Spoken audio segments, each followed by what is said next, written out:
Hey, what's up everybody, and welcome back to another episode of News Dose, where I give you all of the latest gaming news. And it's been a very busy weekend for Xbox. Not only do we have some new information that the Xbox Series X is more powerful than the PlayStation 5, but it may also be cheaper as well. The PlayStation 5 is struggling to match the Xbox Series X in terms of graphics according to this latest information by a very trusted insider, and also the Xbox Series S may have just leaked as well. So don't go anywhere and we will talk about that. But as always, we have plenty more to talk about across the entire game industry, so today let's kick this episode off with some good news for some more multi-platform games. In the most recent Sega financial report, something very interesting was stated in response to if we may see more newly released games on Steam after Persona 4 Golden's success. And the response by Sega is good news, though almost comical at the same time. So check it out. This is what Sega had to say. Because of the game's critical acclaim and its low selling price, sales were much stronger than expected. We will continue to actively promote porting previously released titles to Steam and new platforms. We are also negotiating with platform holders for new games in the future, and we're considering ways to sell under favorable conditions for each title. Among them are measures such as preparing PC versions of the titles from the beginning with multi-platform releases in mind. So there it is. It looks like Sega will not only be bringing more Persona games to Steam, but they are looking to bring them to other platforms as well, which is fantastic news. The Persona games are some of the best JRPGs ever made, and Persona 4 Golden in specific is my favorite in the entire franchise. But I have to say, I find it almost amusing that Sega says that sales were stronger than expected on Steam.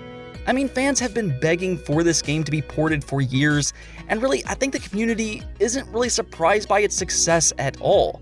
The Persona games going multi-platform has been such a no-brainer for a long time, but Sega genuinely seems surprised by this. Well, luckily, Persona 4 Golden's release on Steam has pretty much confirmed what fans have been saying all along. If it comes to more devices, people will buy it. Now it looks like we will get more Persona games on Steam in the future, and even other devices like the PlayStation, Switch, and Xbox. This is the way it should have always been, but better late than never. Now I'm just going to anxiously wait for more Persona multi-platform releases. I will ask you though, which Persona game do you want to see come back next? Let me know in the comments below. Also, speaking of ports, Crash 4 may be heading over to the Nintendo Switch. Now, I think a lot of fans were kind of surprised when Crash 4 was announced for the Xbox and PlayStation, but oddly the Nintendo Switch version was absent.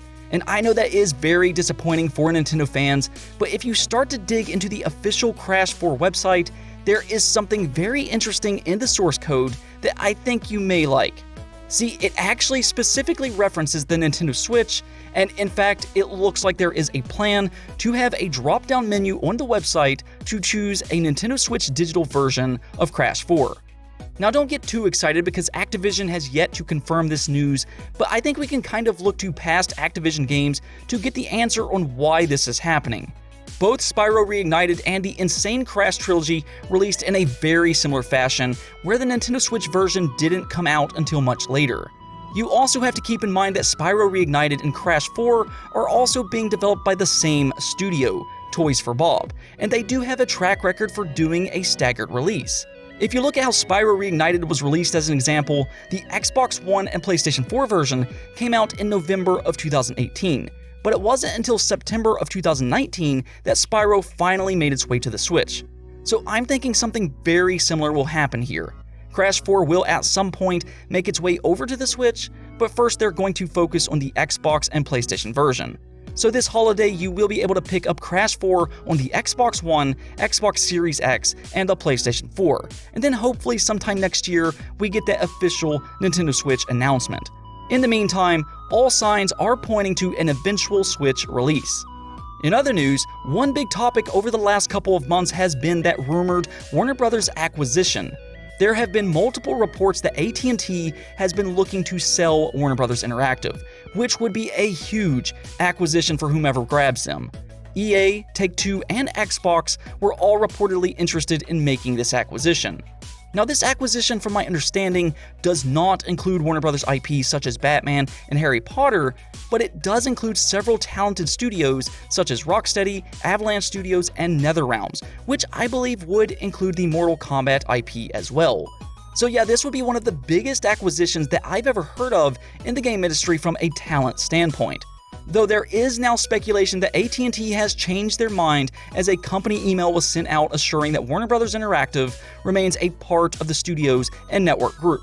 Here's the thing though, from day one, I've always been under the assumption that an acquisition of this size was going to be a very lengthy process. There is a lot of moving components here with multiple parties interested, and the reported asking price may be too high for potential buyers as they won't retain any of the Warner Bros. IP other than Mortal Kombat, I believe.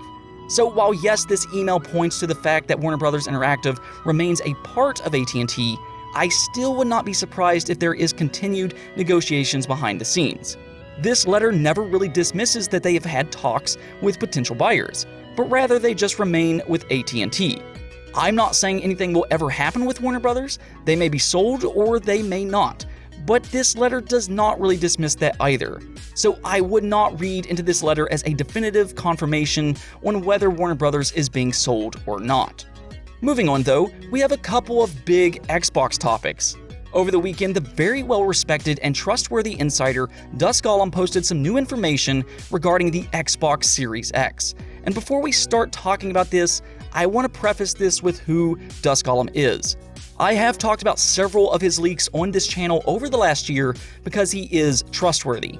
Typically, he posts about horror-related games, and everything he has leaked has become true. He leaked Resident Evil 8 information with very specific details months ahead of time, all of which were true. He clearly has sources for Capcom-related games and probably others we don't know about, but as always, take this information with a grain of salt until proven otherwise. I just wanted to let you know that he is a legit insider because I've seen a lot of people go at him since this leak, but he doesn't seem like he has any kind of agenda here. He has no preference for Xbox or PlayStation as far as I'm aware. This weekend, he made a post that stated that fans will need to prepare themselves that multi-platform games will run better on the Xbox Series X than the PlayStation 5 because it is far more powerful than the PlayStation 5. He doesn't stop there either though, because he also says that Microsoft is prepared to lowball Sony in terms of price. So not only is the Xbox Series X more powerful than the PlayStation 5, but it may also be cheaper as well. Yeah, that would be absolutely huge, and all the more reason that both Sony and Microsoft are playing this game of chicken to see who announces the price first. Well, it certainly sounds like Xbox is going to be very aggressive with their pricing, and this is not the first time we have heard this. It wasn't long ago when another insider by the name of Eastman was claiming that the Xbox Series X could be as low as $400, which would be an insane bargain for the amount of power behind the Series X. Now let's actually talk about the Series X power for just a moment, because that's the other part of this leak by Duscalum. He is claiming that the PlayStation 5 version of Resident Evil 8 is struggling to run at 1080p 60 frames per second, whereas the Xbox Series X version is not having the same issues because it is much more powerful. And even though the SSD systems for the PlayStation 5 helps, it doesn't fully. I'm going to stop you right there because immediately I know there is questions about this. First off, Duscalum never once stated that the final version of Resident Evil 8 would not run at 1080p 60 frames per second. In fact, he even says that he believes it will run at an upscaled 4K and 60 frames when it eventually releases, though the Series X will likely be at true 4K. What he did say though is that as of a couple months ago, the PlayStation 5 version was struggling to do 1080p and 60 frames, whereas the Series X is not. Keep in mind, ongoing development of a game will improve over time. That's why he is saying that he believes it will be 4K eventually, even though it will be upscaled. The other question I know some people have is that the Xbox One X and the PlayStation 4 Pro can run some games at 4K 60 frames, so why would the PlayStation 5 struggle at all? Well, that's because the PlayStation 5 and Xbox Series X version is more demanding than games this generation. They will have better textures, better shadows, and things like ray tracing. I've said multiple times on this channel, I believe from a visual perspective that ray tracing will be the biggest visual change next generation. With that said, it's also incredibly demanding, and this will affect things like frame rate dramatically. So you can't compare this generation to next generation when it comes to frame rate and resolution. That's like comparing a small independent game that can run 60 frames at 4K resolution to a big AAA game that's running 30 frames and 4K. One is obviously more demanding, so don't look into that too much.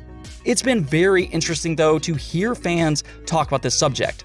The Xbox Series X on paper is more powerful than the PlayStation 5 in almost every aspect except for the solid-state drive, though some fans are really putting a lot of stock into the solid-state drive, ignoring the other components of said console. Now, Dust Golem does note that the PlayStation 5 does very well with exclusives, but the specs are kind of weird with multi-platform games. So yes, multi-platform games, more often than not, should perform better on the Series X, and this really shouldn't be too surprising. The surprising part here is that the Series X may end up being cheaper or at least the same price as the PlayStation 5, and that is a very big deal considering that the Xbox Series X is more powerful as well. Now on to our last topic, the Xbox Series S may have leaked online as multiple Xbox Series X controllers have been spotted in the wild. As you can see here, these controllers are sporting that new D-pad, which is very similar to the Xbox Elite controller. And when you look at the box, it says it's the Xbox Series X/S controller. At first, I wasn't really sure what to think of these pictures and whether or not that they were fake, but The Verge has confirmed the story, and yeah, it looks like these controllers have somehow leaked. And actually, from the sounds of it, this may be linked to some looting in Chicago. I'm not going to get into all of that, but the Xbox Series S looks to be a real thing. Xbox Series S would be Xbox Lockhart, of course, the more affordable next-generation Xbox. Well, it looks like we got an official name now, Xbox Series S, which really isn't too surprising. But the question now is, when will it be announced, and what will the price be? I don't think we're going to have to wait too long for these answers. Phil Spencer has already teased an August Xbox event, so unless that's changed, I'm thinking the Series S will be announced there. The price, I'm thinking, will be $300. From all reports, the Series S is meant to be a 1080p 60 frames machine and will be considerably less powerful than the Series X, but will still have things like ray tracing. So we could get an official announcement in just the next couple weeks, though I do question if we will also get the price of the Series X. I mean, sure, it would make sense to announce the price of both together, but I think Microsoft is going to sit still on the Series X price until Sony announces the PlayStation 5 price. Yeah, it's been a frustrating back and forth for fans, but there you have it. The Xbox Series S does look to exist, and I do expect an official announcement relatively soon. Anyways though, that's it for this episode, but if you liked the video, don't forget to hit the bell notification and subscribe button for more content just like this. Also, if you would like to support the channel on Patreon, thank you for making this content possible. Peace out.